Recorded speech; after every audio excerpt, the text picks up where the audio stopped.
All right. Hey, welcome to the Grabbing the Brisket podcast. This is James. Hey, we definitely appreciate you guys tuning in. We have a fun interview planned for you guys. We have Sunnny Moody from Moodswing Barbecue. And correct me if I'm wrong. I mean, you won the World Food Championship in the steak category. I did. Yes. That is freaking awesome. Thank you.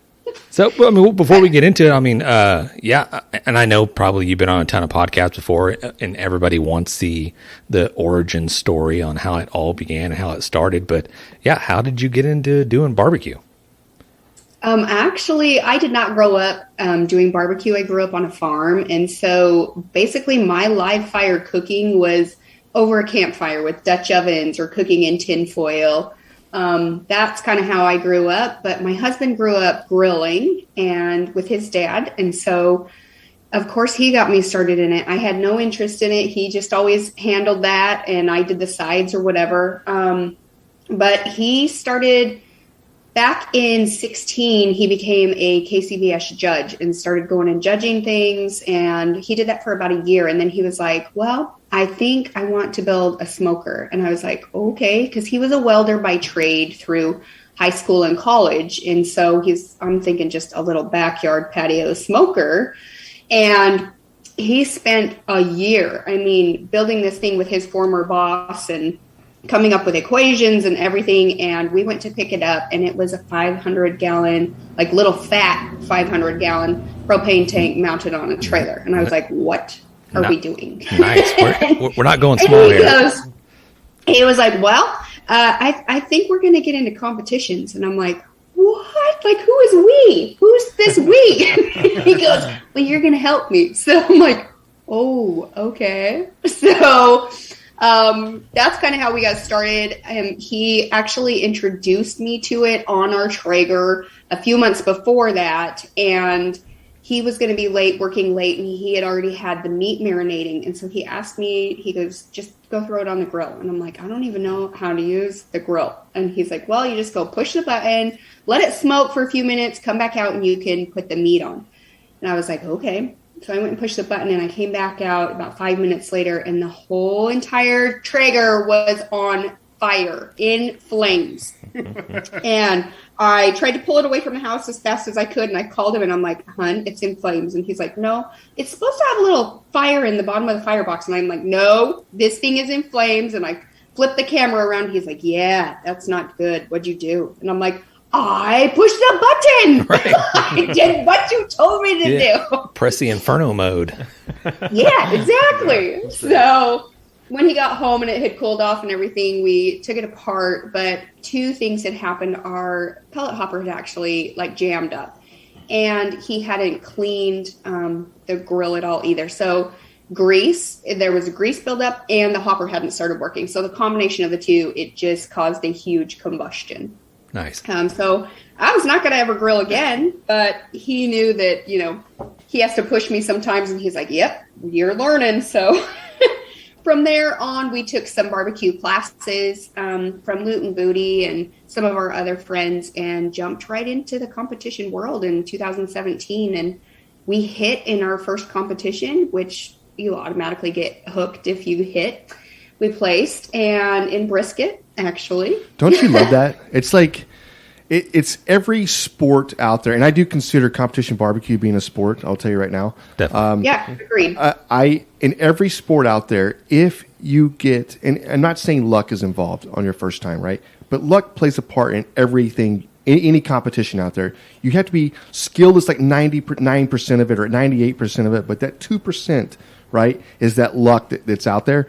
And you never know what the judge is going to go for or anything else. And when you get that first, you get your first cook-off and you hit, and you're like, and now I'm doing this every weekend. Right? You're like, pretty much. Can I not lose? Right. I just win all the time. I'm just greatest cook ever. Right. There it is. And I love that. And if you play golf or play other sports or whatever else, all it takes on 18 holes is just to hit that one fairway, that perfect drive, and that'll keep you coming back for at least another year, right?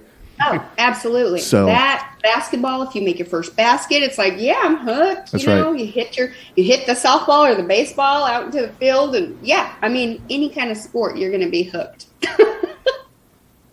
I was thinking, and not to sidetrack this, the barbecue talk or whatever. Well, it's kind of barbecue talk, but I always like to come up with weird oddball questions.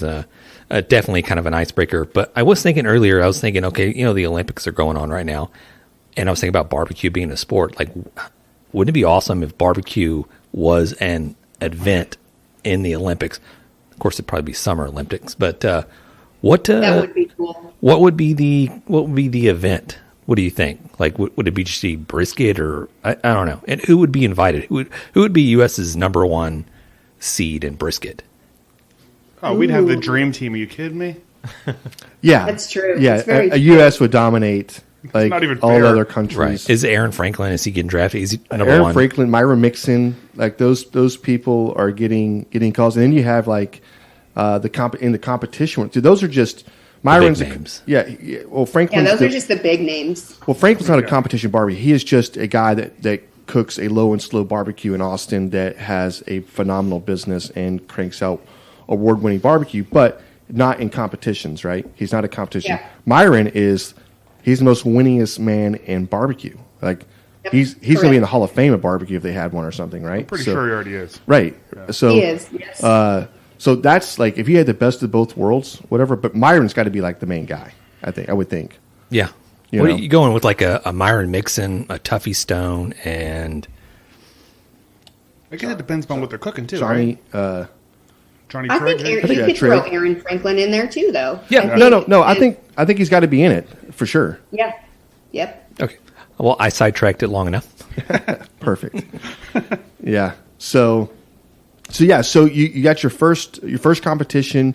You got a walk, or did you get a top 3, top 5, top 10? How did you do in your first comp? We got a top 5, I want to say. I want to say it was Okay. 5th place. That's good. Out of 93 teams. That's excellent. Hell yeah. That's awesome. So, yeah, we were definitely hooked at that point, especially going into it. We had only ever done, that's funny that you bring that up, we had only ever done Aaron Franklin's style of brisket. So in our huge reverse flow smoker, we cooked it low and slow. We were up all flipping night tending that fire while everybody's still asleep because they did it on drum smokers. Yep. And we're sitting here tending the fire, taking turns and stuff, and cooking this brisket low and slow for competition. And we did this salt and pepper, Texas style brisket. And they're like, that's not going to hit. And we're like, what do you mean that's not going to hit? They're like, no, you got to do this and you got to do that. And we're like, well, we're running with it this time. We're just here to learn. And we hit. And we're like, oh, dang, Yeah. we're so going to do this. People like that kind of brisket, by the way. Yeah. They do. That's why it's so popular in Texas. Absolutely. Yeah, that's awesome. That's funny. That's funny. So take me through, like, so you go through your first competition. Of course, y'all are cooking here and there and taking some classes here and there and whatever else. But I mean, really started getting. I mean, y'all have a social media following. You have kind of a brand that you're doing and everything else. How did that all just kind of domino effect from that, or? Yeah, so we started off in Arizona, actually. We live in Nashville now, but we started off in Arizona, and it was just my husband and I that would go out to these competitions. And about a year later, our daughters got involved in the kids' queues that the KCBS had at the time. So they started cooking. Our 2 oldest ones, we have 4 daughters. And so our 2 oldest ones came with us a couple times when they had kids' queues. And then Jeff got a new job out in Nashville. So we came out to Nashville, and there's competitions every flipping weekend. And we're like, wow, this is incredible. Like, in Arizona, you were lucky to get a few here or there. We probably got like maybe 6 in a year if we were lucky. And we had to go to Utah, and we went to one in Bullhead City and at California. Just there weren't that many out there. There were a few in Arizona, but that's about all we could hit. So coming out to Nashville, we could hit one every flipping weekend. And we're like, wow, this is so cool. And we had started a catering business too back in Arizona.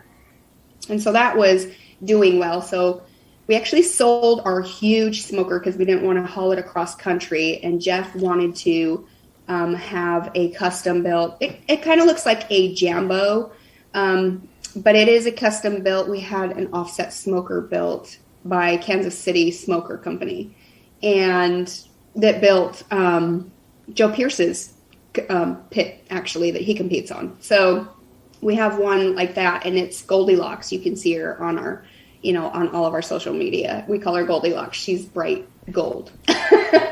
And so we were like, well, we'll just start doing a little bit of catering and just kind of feel it out. And then COVID hit. So the SCA actually opened up, the State Cook-Off Association actually opened up faster than KCBS out here. And we're like, well, let's hit the SCA trail. And we had only done maybe 3 SCA competitions back in Arizona. There just weren't that many. I had helped Jeff with the first 2, and then all of our guy friends were like, Sunnny, you just need to compete on your own. And I'm like, what are you talking about? And they're like, you know enough about me. You could run on your own. And I'm like, I'm not going to compete against Jeff. And they're like, just do it. And I'm like, well, if I'm going to do it, I'm going to start in steak because, it's just one meat. And they're like, fine, we'll walk you through it. So we'd be in the kitchen prepping meats and stuff. And I'm like, I'm practicing steak too. And he's like, okay, what are you doing? I'm like, I can't tell you because the guys are helping me. He's like, what? And I'm like, yeah, I'm going to cook a steak against you. So then it kind of just became a rivalry between the two of us. It was a fun little competition. We would make side bets, like if he lost, he had to take tango lessons. And if I lost, I had to take golf lessons or, whatever it was at the time. And so, of course, he beat me in the first one. But after we moved to Nashville, we went out on the SCA trail because that's what opened up after COVID. And I took first place in my second competition against him alone and won against 78 other people. And all I could think of at the time, because I never went out hoping for first place, I didn't think I was good enough. I just wanted to beat Jeff.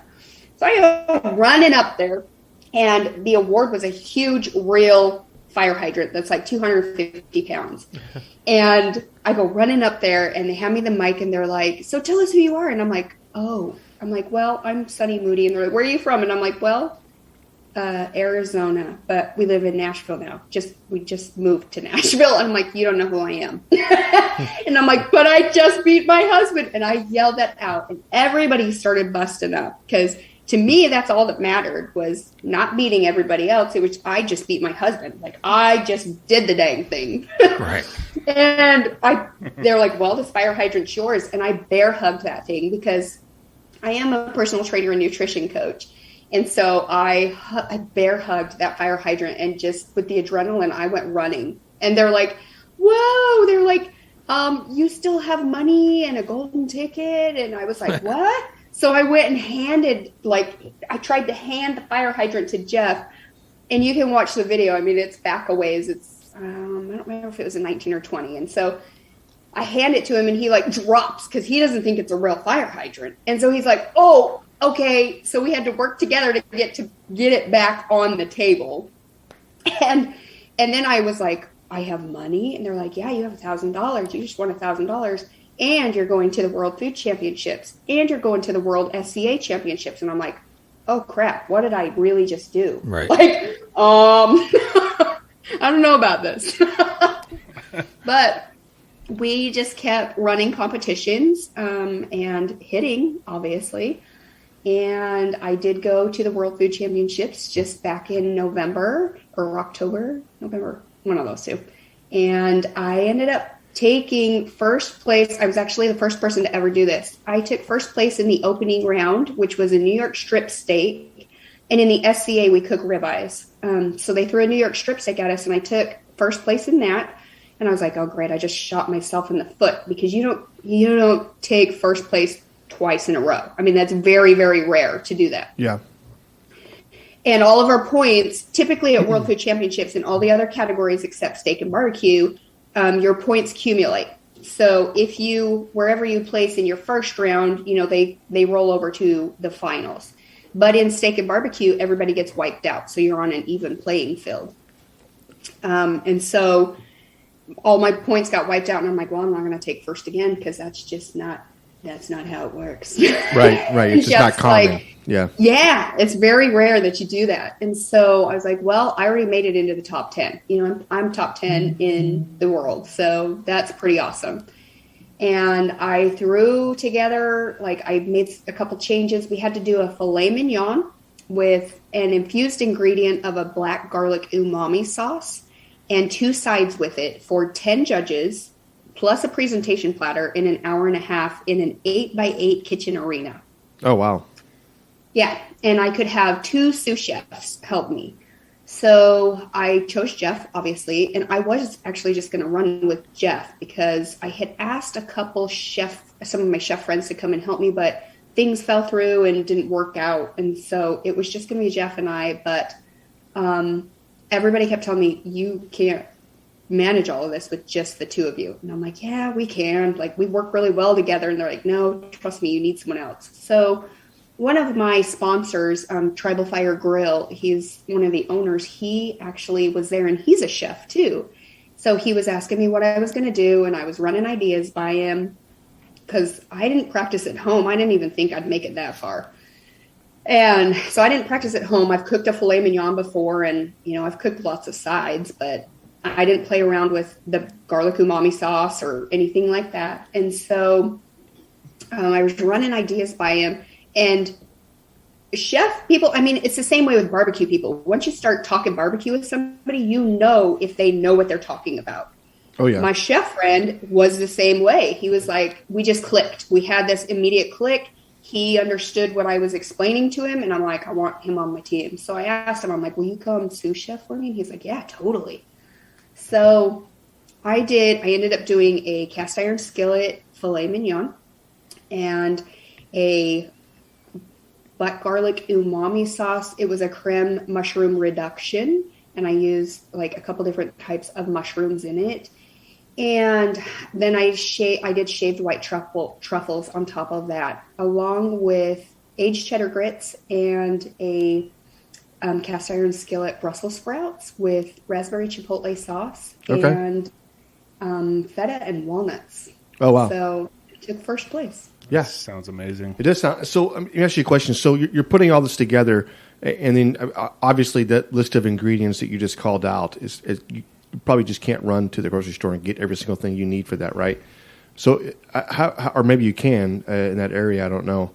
Yeah, so we were in Dallas, and you could actually. You could. Okay. Yep, and that was part of the process. We only had 2 days from when I placed first in the opening rounds to our final round to turn in a full written recipe down to measurements, like teaspoons and everything. You couldn't say, you know, a dash of this or a sprinkle of that. Like, everything had to be down to measurements, and you had to describe your dish.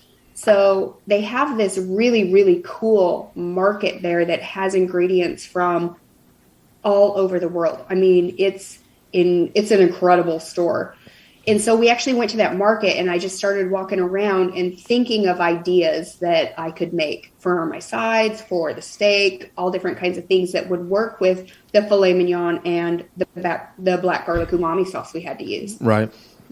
And so, yeah, that market, we started grabbing things and went with it. Luckily, it worked out. Nice. Well, let me ask you this. Do you get to practice this recipe? I mean, you said you had like 2 days to put this together. I'm sure. How many trial runs did you go through? How many fillets did you cook? How many fillets? Yeah. 0. You're just like, I'm not joking. So we actually had all 4 girls with us. We weren't planning on that. Our babysitter fell through last minute. So we ended up having all 4 girls with us, and we were in a little teeny hotel room. And we had like a 1-burner stove in there and a microwave. And I had cooked enough fillets that I really wasn't worried about the fillet itself. I was more so worried about the sides that were going to pair well with it and using the black garlic umami sauce. So no, I did not have any time or space to be able to practice. I have made all of the dishes that I made at home before, and just knew the flavor combinations because I am a recipe developer for some companies. So I knew that these flavors would pair well together. But no, I did not practice beforehand. My team and I, Jeff and the chef and I, actually met for the first time to discuss what we were doing a half an hour before we started our final competition. Nice. Nice. Wow, that's crazy. Well, that just lends to how experienced you are, first of all, cooking, and then doing these recipes, right? So, which I think is very smart that you went with something that, to me, to be honest with you, I've the edamame, I would not even have thought about that, to be honest with you. And I mean, so just putting those combinations together and putting it out there, these are things that I would not, like, I'm like, all right, got some Brussels sprouts together. Here's a steak. Like, I wouldn't have played it well. I couldn't have done it. Right. There's no way. Well, I mean, you know, from what she was saying, I mean, it's stuff that was already in her repertoire as far as it's right. Similar stuff that she was already cooking, so per se, but mixing in that umami garlic sauce in with the stuff, and then incorporate all that in together. I mean, if you were to do it yourself, I mean, you would probably take your like experiences cooking at home. Here being in Texas, I mean, I know you do a lot of like a Mexican style food, different flavors, spicy, bringing the spice and stuff like that. So I'm sure you probably lend a little bit on that. Yeah, maybe. But I mean, I think I think it's very smart, and no wonder. I mean, just the way you described it, I'm like, I can visualize the plate, and I'm like, it just sounds phenomenal. So, thank you. This was last year, right? This is 2021, whatever. So yes, this was just a few months ago. Yes. So this is 2022 now, and are you looking ahead already? Or you're like, I am the champion. You have to beat me. Are you going to be back there, hopefully, or?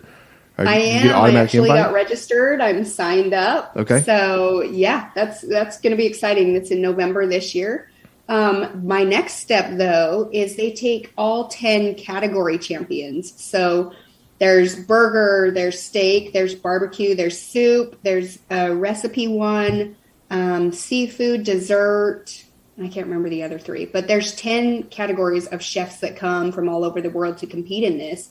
So the top 10, like I'm the steak champion, we go head to head at the end of April to become the world food head champion, like chef champion. Nice. So yeah, we're going to Lake Murray, South Carolina at the end of April. And we don't have, the only hint that they have given us is it's a 3-round elimination. So they take us they give us a cooking competition from 10 to 5, and then another one from 5 to 3. And then the final round is 3 to 1 that will name the world food head champion. And the only hint they gave us is one of those rounds, they're going to do a chartered fishing boat where they're going to take us out and we have to do a catch and cook. So whatever we catch, we have to create a dish. Wow, I was thinking this was more like a barbecue competition. It's like Master Chef. You're having to go. I know. Iron Chef, Master Chef. Yeah. Yeah. Yeah, this is like a whole different skill set. It's not just meat in a box at this point. I'm like, do they have briskets in the ocean or something? I mean, right? How do I catch one of those? Right. A rack of ribs. Let's go. Like a sea cow manatee. It's got to be similar to a brisket, right? Yeah, it's the same. Yeah, it's kind of cool. It'll be a neat experience. Yeah, I don't know. All of us come from a different background. You know, barbecue and steak, obviously, we're pretty similar, but, you know, dessert and soup, and that's what they specialize in. So, I don't know. It's going to be neat to see how this plays out. I absolutely I've never done a steak cook-off before. I've done plenty of barbecue cook-offs. And the one thing that really intrigues me about the steak cook-off, and I've done practice, like I do practice steak cook-offs at the house by myself. And just kind of like, and he always wins. I always win. I have won every competition so far. And I'm not lying. I actually do this, right? And I've got my grow grates, and I get my times down and everything else. But take me through. Obviously, the one thing I love about this is it's like 3 hours of prepping a little bit and kind of waiting here and there. And for this cooking portion doesn't really happen. It's not really that long. I mean, if you're going to marinate your steak, you can do a marinade, or you can do something, whatever else. But from the time you put on, the time pull this thing off and it rests and you plate, it's pretty fast. And yeah, it's like 15 minutes. Right. And you're done. And you're done, Yeah. right? Yep. But of course, you can't give all the tricks and that you have out there. But for the person that's looking to get in there and try a steak cook-off, what advice do you have for them? Oh, just come out and do it. It is so much fun. I mean, I love doing, the KCBS or the MBN or all four meats, whole hog, whatever you're doing. Those are longer cooks. There is a lot more prep work to them, and the cost is a lot higher. With the SCA, you pay $150, $160, and your meat is included. So we show up in the morning, and you check in. And for that $150, they give you 2 ribeyes. So you actually draw a chip, and it's like a poker chip, and it's got a number on it. So let's say I drew number 10. I would go through the line in 10th place and pick my first steak. And then they reverse the order and switch tables so that you're picking a steak, your second steak from the second table. And 10 would go first down to 1.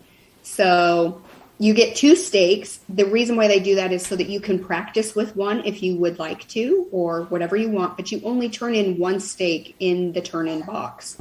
So Cook's meeting is usually at 10 a.m. We get our steaks, we take them back, we trim them. Yeah, it is competition steak, so it does not look anything like your backyard steak. I know. I've seen it. I've seen the scissors. I've seen how they're shaving the edges to have this perfectly round steak. Well, is there a certain characteristic that you're looking for on a steak, like per se, like I guess if you're doing ribeyes, the spinalis? Is it the spinalis? Or what is it? The Trihard? Yeah, John's throwing words that I don't even know what he's talking about. So typically in the SCA world, we talk about a Trihard. That's just the third muscle that comes from the primal loin. It's a small, it's larger at the chuck end, and it gets smaller as it goes through. You could kind of relate it to like a tenderloin, how it's larger at one end and it gets smaller as it goes to the other end. It's just that third little muscle in there, and it'll get smaller as it tapers down to the other end. But we call those the Trihards that have the 3 muscles, the spinalis, which is the ribeye cap, for those that don't know.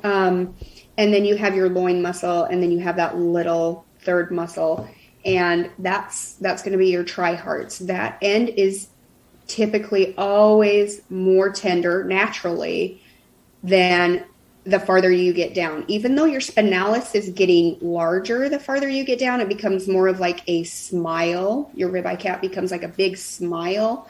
You lose that little third muscle, and you lose a lot of the marbling, actually, and it just becomes less tender. That doesn't mean that you can't win with those. I have actually won with a Trihard or a spinalis. You just have to, manipulate it a little bit more, whether you're doing a salt brine or a marinade or manually texturizing it, tenderizing it.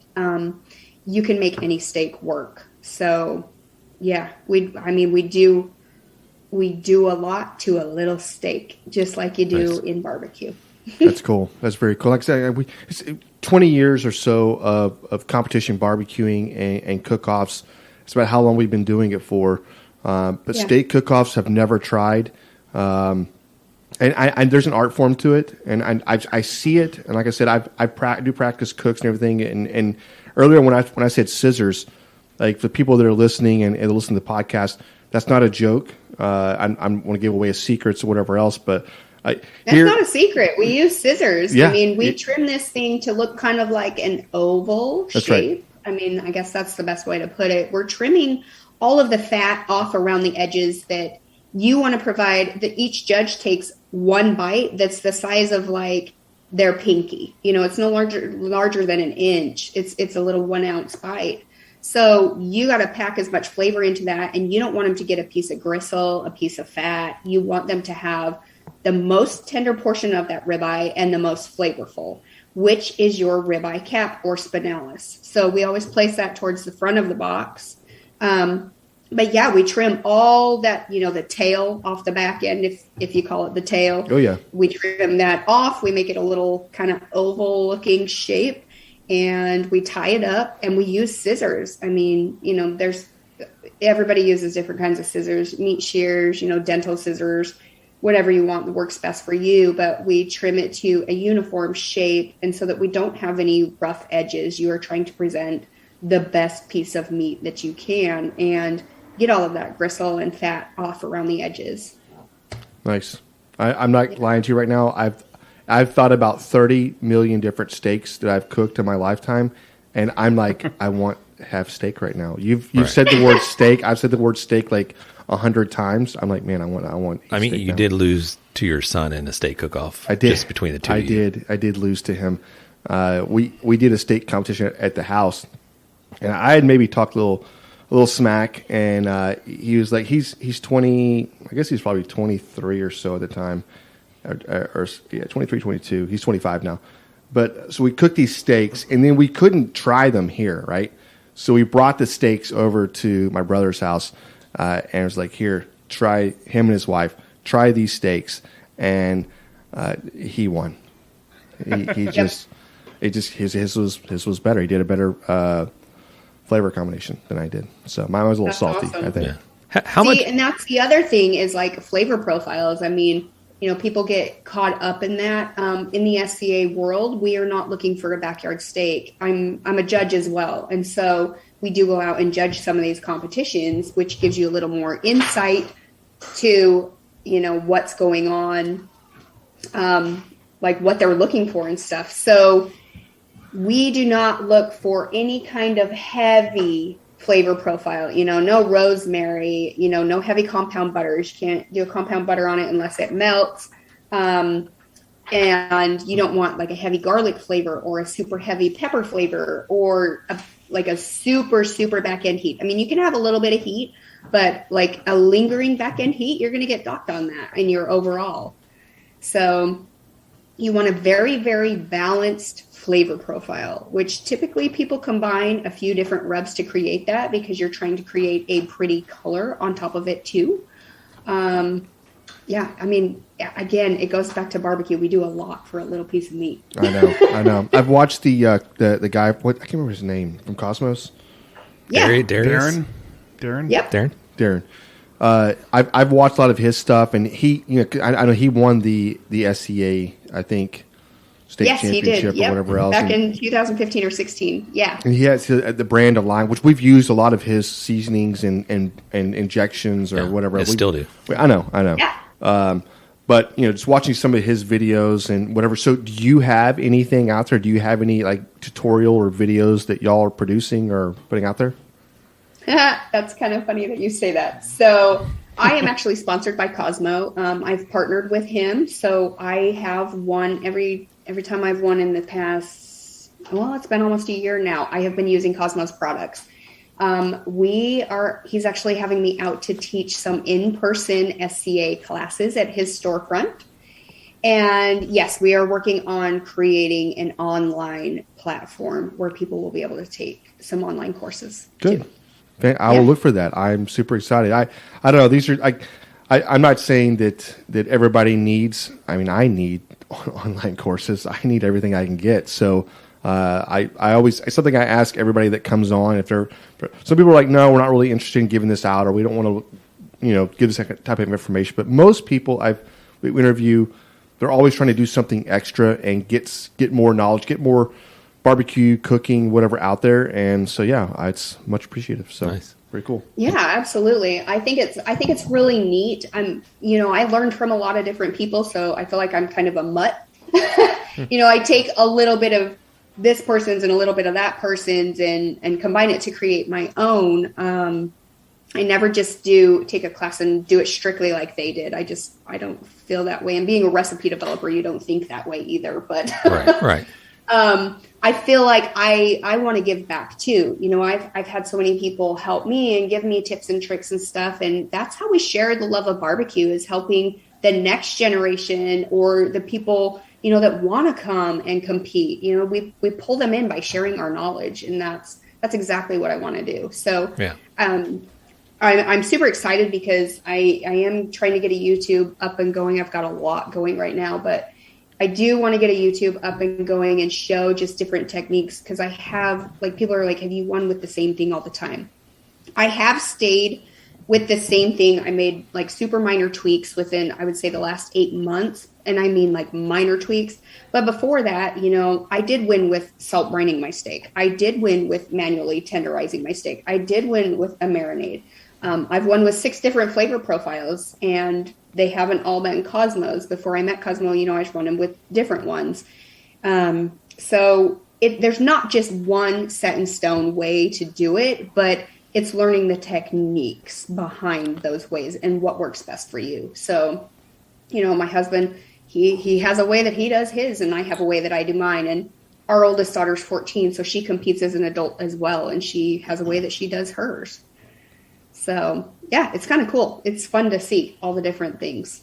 You know, talking about helping other people out, you know, maybe putting out your own videos later, we had a few people write in and ask for a few suggestions. So I was going to ask this and then ask if you could just share some, like, general tips, you know, because most of our listeners, the average listeners, you know, they're just cooking in their backyard. So maybe some good steak tips for them, just, you know, cooking in the backyard tomorrow. And one of them, Redneck Roach, he asked, what is the ideal time to rest your steaks? So I'm sure that varies, but I'll let you talk on it. It does. It depends. I mean, it depends on the thickness of your meat or your steak. But typically, I would say, you know, one that's about 1 to 1.5 inches thick, I would say it's about 5 to 10 minutes before you slice it, because it's got to reabsorb all that moisture, all the flavor. It's just been heated up. You want it to come up to its final temp before you even cut into it, or you're going to lose all the juices inside and a lot of that flavor too. So about 5 to 10 minutes if it's like a 1 to, well, I would even say like 3/4 to 1.5 inch steak, that's pretty normal. That's what you'll get at the store. But for competition, you're not slicing, right? You're just turning in a whole steak, correct? Correct. Okay. Yes. We turn in one whole steak in the box. There's no garnish. And then the judge, it goes in, so it's actually a double blind system. They will give you a little raffle ticket with a number on it. They stick the other half in an envelope and seal it. They take it inside and reassign it they reassign the box a new number. Then it goes to the cutting table and it gets cut directly in half. So however you have it placed in the box, they do not move that. They just cut the steak directly in half from front to back of the box. And then the appearance and the doneness is judged on the back portion of the steak, the top portion of the steak, and then the taste and tenderness and overall is off of the front portion where they take their bite from. Nice. Yeah. Okay, we had another question here. This one is from Kathy Clan. He asked for your take on dry brining steaks. Oh, actually, yes, dry aging steaks is incredible. It takes a lot of time, but if done properly, they come out amazing. If you have the time and the patience to do it, absolutely. Yeah, it just enhances the flavor. It's going to enhance the crust. Yes, for sure. It is a process, though. So, I mean, anytime you're looking into something like that, I would definitely do your research and read about the whole process. The first time we tried to do it, it didn't work. I mean, it worked okay, but we could have improved, you know, a lot. And so once we started learning more about dry aging our steaks and stuff, yeah, big improvement. So when you dry brine a steak, or I guess when you did dry brine a steak at your competitions, how long did that last? How long did that take? The only time I never did a dry brine at a competition, I've only done a salt brine at a competition. So with that, I actually laid a layer of salt in the bottom of my pan, like coarse kosher salt in the bottom of my pan. I stuck my steak in there and then I covered it with, you know, a whole layer of salt. And I let it sit for about an hour before taking it out. And then I made sure to wash it off because obviously that's salt. And if you're using any kind of rubs that have salt in them, you're going to overpower the steak with salt. So salt brine is a type of, you know, a dry brine. But yeah, I would definitely wash it off if you're doing something like that. And then pat your steak dry with paper towels before you season it. Nice. Wow. Okay. Now, Nice. How long in advance do you get the steak in your competitions? So typically we get them at 10 o'clock in the morning, and then like we'll draw our steaks and we're back to our cook site by 11. Turn-in is not usually until like 2 o'clock. So you have you have your steak for a couple hours before you have to turn it in. Mm-hmm.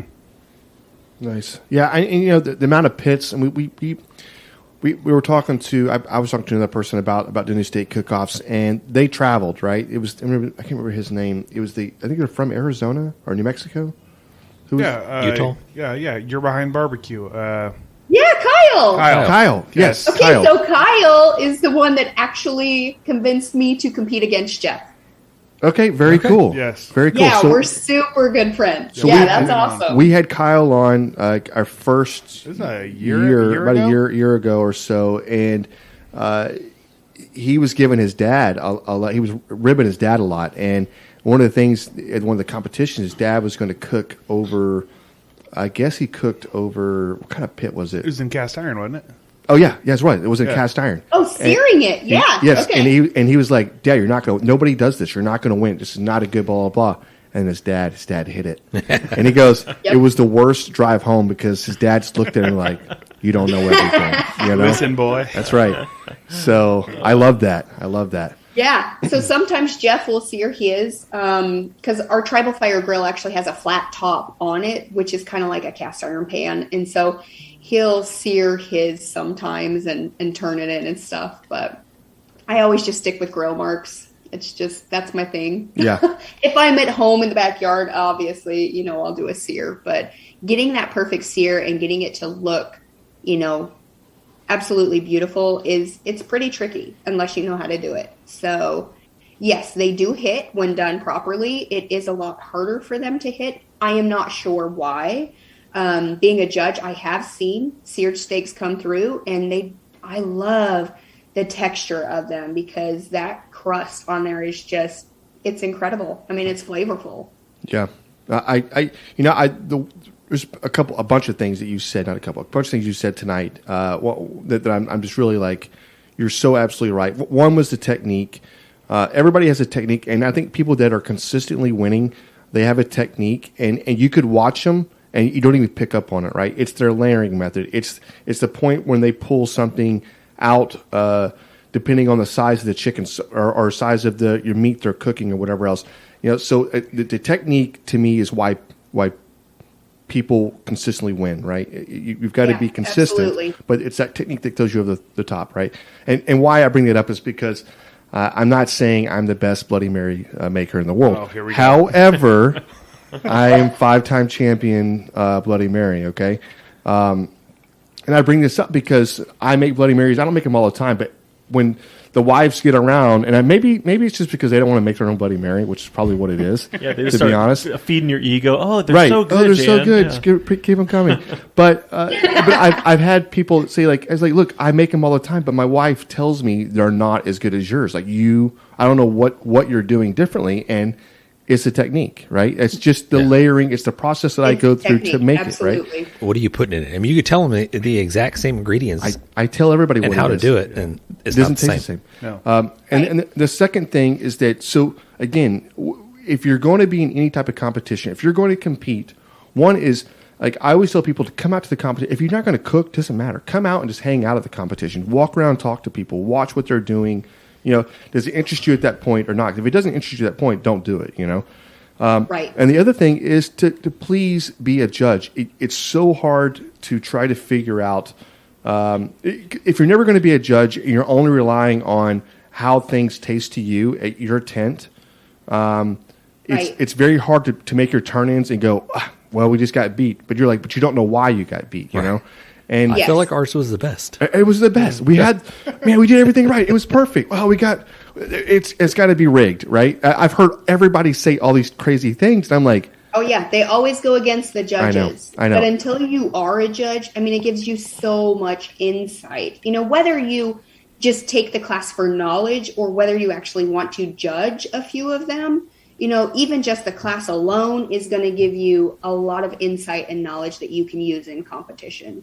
That's right. That's right. And not to mention, you're tasting other flavor profiles, and you're not cheating because you don't know what it is or anything else, but you're tasting things. You're going, oh my god, that was like I've judged other categories, and I'm like, that's better than what I've done before. I need to step it up. There's been more flavor. Right. You know what I mean? So yeah. Or you can taste that back end heat, and you're like, oh, I know what. Because coming from Arizona, we like heat, kind of. You guys have Tex-Mex in Texas, so we like the back end heat. Well, back here in Alabama, I mean, it about kills them. They're like, heat. I'm dead.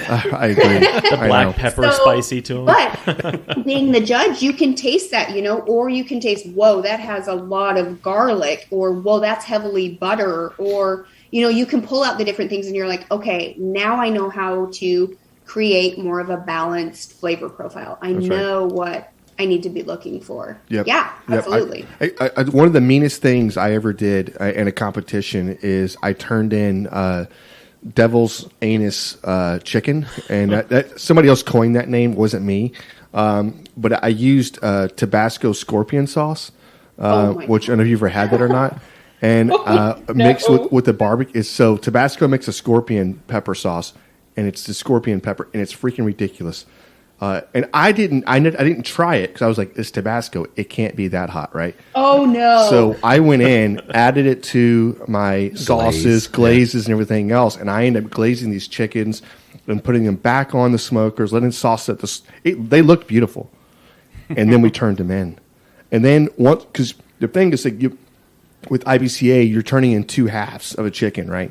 So you're not having to pull chicken apart and turn the chicken in 3 different ways or anything like that. So it's 2 halves. So we weren't able to really try like the chicken, but somebody did dip their finger in the sauce, and we're like, "What have we done?"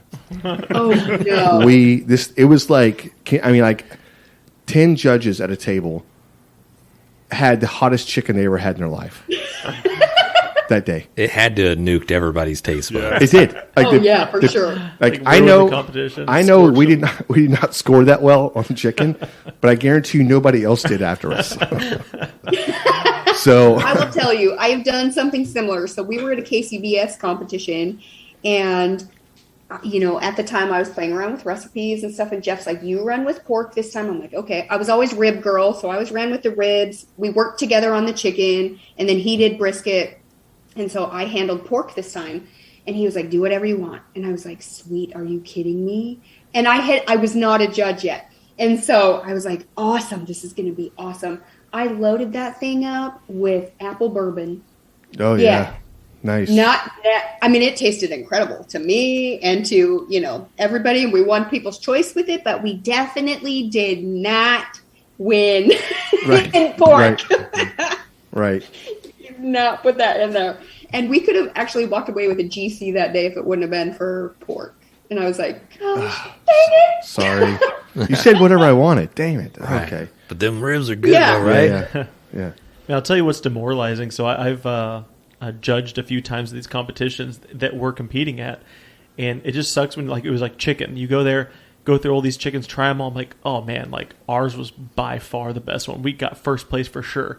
And then you don't even get top 10. It's like, what now? What do we have to do? Should we just use KC Masterpiece barbecue sauce on there and just just be done with it? What are they looking for? Well, somebody said you want to. So this is actually a real thing. We've had a lot of discussion over this. That some places you go to, you have to give them a sauce that they're familiar with. Mm-hmm. And so somebody was like, was it you, James? Use the McDonald's barbecue sauce. Everybody's had it. Once you have it, you can nugget barbecue sauce. It is what it is, right? It's like KC Master. Everybody's had KC Masterpiece barbecue sauce. It's familiar. Yeah. It's familiar. Use something familiar. If it's just going to have, I don't know. We need to actually go back. We never tried it. We need to go back and revisit it probably. But yeah, the sweet stuff's in right now. It's been in. Used to, it was a little bit of a sweet heat down here in the South Texas. But now I don't think it is anymore. I think you've got a lot of cherries and pineapples. I don't think the sweet's ever going to go away. I'll be honest. And I've listened to some of the podcasts that you've been on, Sunnny, and I know a lot of people have asked you questions, and I think we all share kind of the like-minded same method as far as like if you can create a competition or if there's something that you can eliminate from a competition. We've always had the mindset of introduction of electricity to these barbecue competitions. I think is a little bit. Or the triggers? Yeah, well, just the pellet grills and even the people that bring out the old hickories and whatever that you can just plug in and it just the rotisseries just turn it does it for them. Yeah, it does it for them. Yeah, and let's show some skill set with some wood. Correct. I've always wanted, and maybe somebody will come up with a competition where it is just strictly a stick burner. We had one. We actually had one. We went out to the Guinea Pig in California, which was put on by Big Papa Smokers. Yeah. And that one was awesome. No electricity, nothing. They gave you the meats, which at the time was, I want to say it was a Wagyu brisket. And that was the first time that we had ever cooked like the Wagyu brisket. It was definitely a different flavor. Was it the Wagyu? I don't remember. Anyways, but the meats were provided and there was no electricity whatsoever. And the kids' queue was incredible because they separated out our girls, well, all the kids, and they put them in like a roped off arena and they each had their own little grill that they had to cook on and, prepare all themselves, and everybody could watch. And the only thing that the parents were allowed to do was light the fire. And it just showed, that these kids can actually cook and it's not the parents doing it for them, which, you hear that all the time. Oh, their parent did it for them, which we don't know. Unless you can see them cooking, you don't know. But at that Guinea Pig, that was one of the funnest competitions. We did take a couple of walks. I can't remember what we walked in. I want to say ribs, but I don't remember for sure. Ribs and brisket, I think. But that was fun because nobody had electricity. Everybody had to tend their fire. It was great. And it was limited to like, I want to say 30 teams or 40 teams. So yeah, those are really fun. Very cool. Very, very freaking cool. Yeah, that's kind of how... Back to the flavor profiles, though, like, that was tricky for me. I have never excelled in pork, which I know that seems weird. I don't like to eat pork, like, at all. It causes inflammation. It sets my MS off, so I don't like to even eat pork. So I don't like to cook pork. And I don't like the flavor of pork. So going into Myron Mixon's hog drop on New Year's Eve against, 9 other teams, I knew, and I had heard from people that they like things sweet. Well, I'm from Arizona and I like heat, and you've obviously tried Cosmos products and most of them have a back end heat. And I was like, oh man, what am I going to do? And everybody's like, I even talked to Darian and he was like, load it up with sugar. Just add honey, add sugar. And so I talked to a couple other people that have competed in Georgia because I had never competed in Georgia either. And so they're like, it's got to be super sweet. So we actually injected with sugar water. That sounds bad. We injected with sugar water and it was apple juice and sugar water. I mean, we loaded the dang thing. And I mean, it was like, I bet it was good. 2 cups of sugar in a pork loin. I mean, a lot of sugar. And then our sauce, I'm really weird about it. I know they like peaches in Georgia, so I did use his peach habanero sauce, and then I added a bunch of honey to just sweeten it up. And I used a couple of his different rubs, like his sweeter rubs, and like the sweet pecan. I used that on there. And I took first place in loin, but the only thing that I ran with my normal rib, my KCBS rib recipe, and it killed me. And I was like, dang it. I mean, I took RGC, but I wanted to see, it was only against 10 teams. So for me to even be invited to come to that was incredible. And I was like, fine, I'll do the loin, however I need to. And then, the pork butt. So we did pork loin, pork butt, and pork ribs. So I ran those 2, super, super sweet. And then I ran my KCBS flavor profile on my ribs with just a little bit extra honey. And I still took 5th, but that was my lowest score. And it killed me. Like, if I could have been up a few places more, I would have took the GC, but it was fun. It was fun to see. And they're like, your ribs weren't that sweet. And I was like, yeah, no, that's how I like them. Yeah, right. And that's something else you got to do. Like we had a hard time, or I've had a hard time cooking for what's winning right now. And I always cooking for the judges. Yeah. There's a part of me in a cook, right? I put a part of myself into everything I'm doing. You do the same thing, James, Matt, everybody does the same thing, right?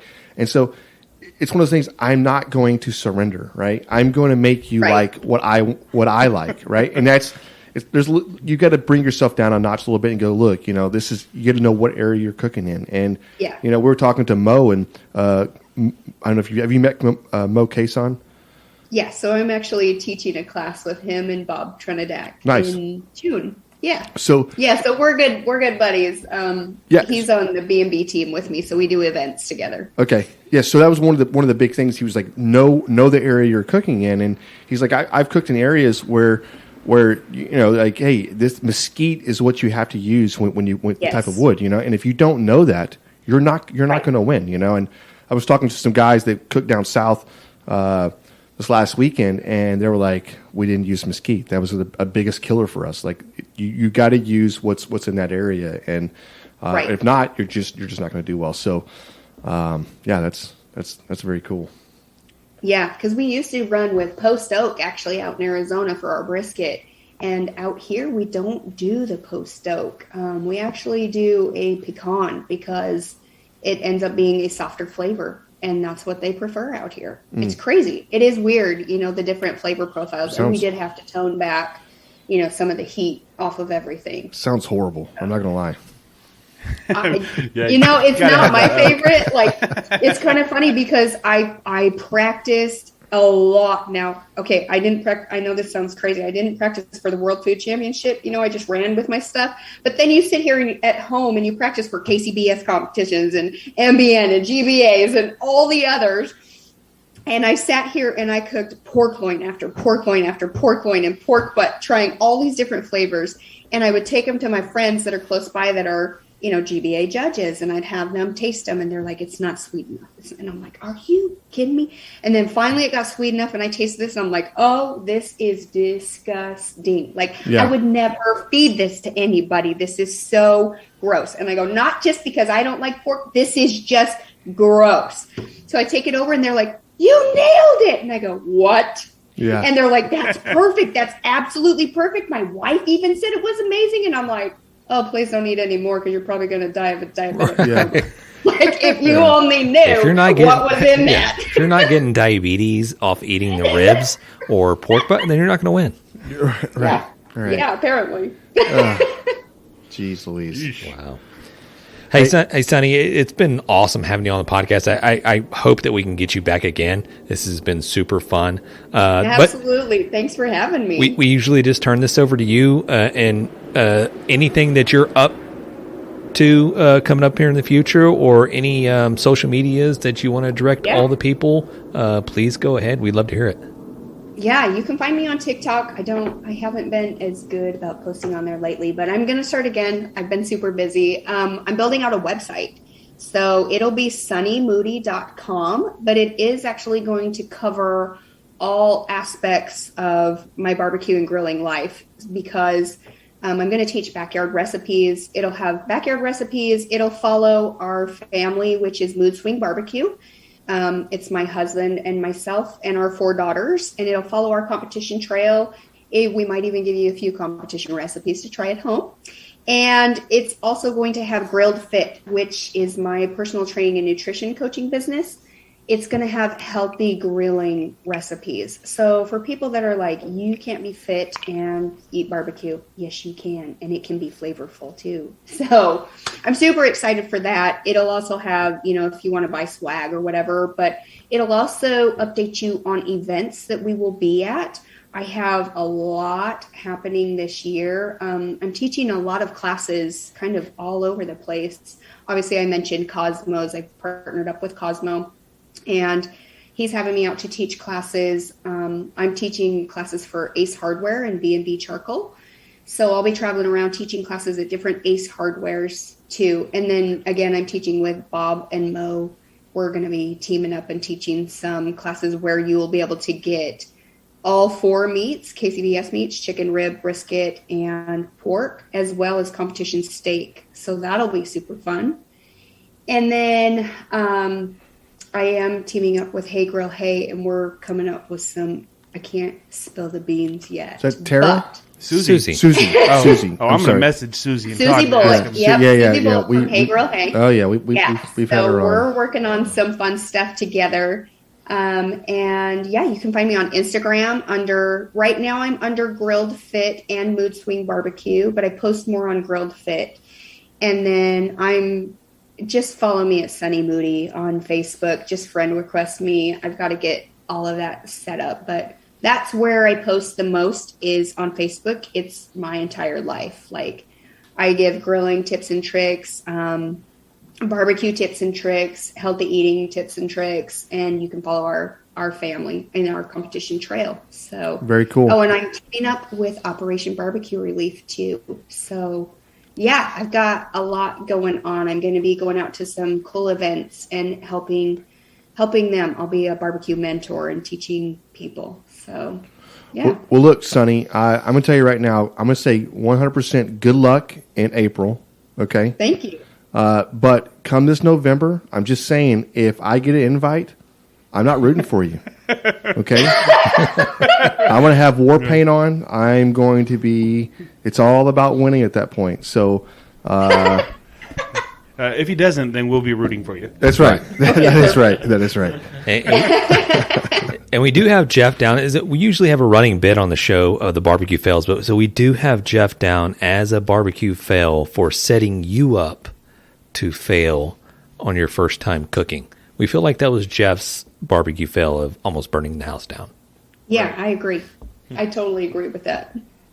Because he wasn't even there to help me, and he didn't clean his grill. Hey, Awesome. That would be my first major barbecue fail. Absolutely. I love In it. the competition world, it would be major barbecue fail would be injecting with apple bourbon in KCBS. I learned never to do that again. And I mean, I went heavy with it, but it tasted really good. In the SCA, I would say leaving my string on my steak and getting DQ'd. That's a DQ automatically right there. Yeah. That's a DQ. Yep. Yeah. Matt made us bourbon burgers once before. And we don't need to talk about that again. No, we'll talk about it. And Matt soaked this hamburger meat in bourbon. Like, I don't know how much bourbon you put in there. Like, maybe a couple of cups or Like maybe like half the bottle. half the bottle. Yeah. Okay. Oh my gosh. Soak the that's meat. hilarious. And when we had the burgers, it's literally you're eating a hamburger and drinking a shot of bourbon. It's a hell of a buzz. Did we drink the bourbon afterward? We did that? No. No, Okay. That's a horrible idea. that sounds like a terrible time. Yeah. Hey, well, I will say I created a recipe for a whiskey maple bacon pecan pie, and that thing, it's award winning. It's won lots of awards for us, and our friends request it every Thanksgiving. They're like, "Are you making that pie?" And you can definitely taste the whiskey. Sometimes I'll use bourbon, whatever I have on hand, but that's incredible. All right. Nice. We got to look We'll out look for for it. Yeah, we'll look for it. Hey, thank you so much, Sunnny. Thank you. Have a good night. Bye. All right. That was awesome. Man, John finally talked. Like, Okay. I was worried you weren't going to get a word in there, John. Well, Matt was talking so much, so No, that was super awesome. I mean, Sunnny, obviously, I mean, wow. I mean, energetic, Energetic. loves what she's doing, and sounds like she knows what she's doing. So definitely, 100%. that's awesome. I just want to watch her videos and learn how to sear a freaking steak because I can make a steak that tastes great, but I just suck at searing steaks. I just cannot get it down. Like I we got mix. to watch some bonus videos on this or something. You got to go grill grates. You Oh, got to yeah. get grill grates Yeah. to sear your steaks. I mean, and I had a whole shit ton of questions left that I was going to ask. We got to have her back on That again. went by quick. Yeah, we got to have her back on. I mean, because when you're doing these steak competitions, like, what's the ratio? What's the ratio breakdown as far as like to put you up in the top as far as taste, doneness of steak, appearance. I think it's got to be cooked perfect to be even in the running, right? I think it does. And then I it think- goes to how does it look and how does it taste, right? Well, so the back half of the steak is judged, right, on doneness. The That- front I half never is even and, knew and that as how well. it looks, on- right? Right, and the front half's how it tastes and Right. or whatever Which is else. why they're right? using that tender part. In Yeah, the the front of Spineless. box. Yeah. So Hey, a lot of little tips in there that we kind of Yeah. learned. So Yeah, hey, if you're super listening appreciative closely, for sure. So go back and listen again if you didn't catch all those tips. look out for me this year at the World Championship barbecue because I will be entering some state cook-offs coming up. Hopefully, get that invite. Maybe we can at least podcast from there. Maybe we'll get the invite to podcast. Maybe we will get the invite to podcast. Who knows? Jan's gonna marinate his steak in Fireball. That's right. Yeah. Devil's anus. Devil's Anus Steaks coming your way. Look for it in November. Fire in a hole. Hey, but you know what? If you did want to get a hold of grabbing the brisket, you can check out their website, and that is John. Their website? Yeah. Their website is grabthebrisket.com. Nice, All the good stuff is there. exactly. Well, that's all we have about That's it? it. That's all. Yeah. All right. You know what? It's been great talking barbecue with you guys. Peace. Later, guys. Thanks, everybody. We've been great. Dang it, Bobby. Just grab the brisket. We'd like to give a special thanks to Sucklebusters Barbecue Rubs and Sauces, Bolner's Fiesta Spices, CoolieNation Custom Koozies, Cambro Manufacturing, YETI Coolers, the Smoke Sheep Barbecue Newsletter, and Dalstrong Knives. We definitely appreciate your support.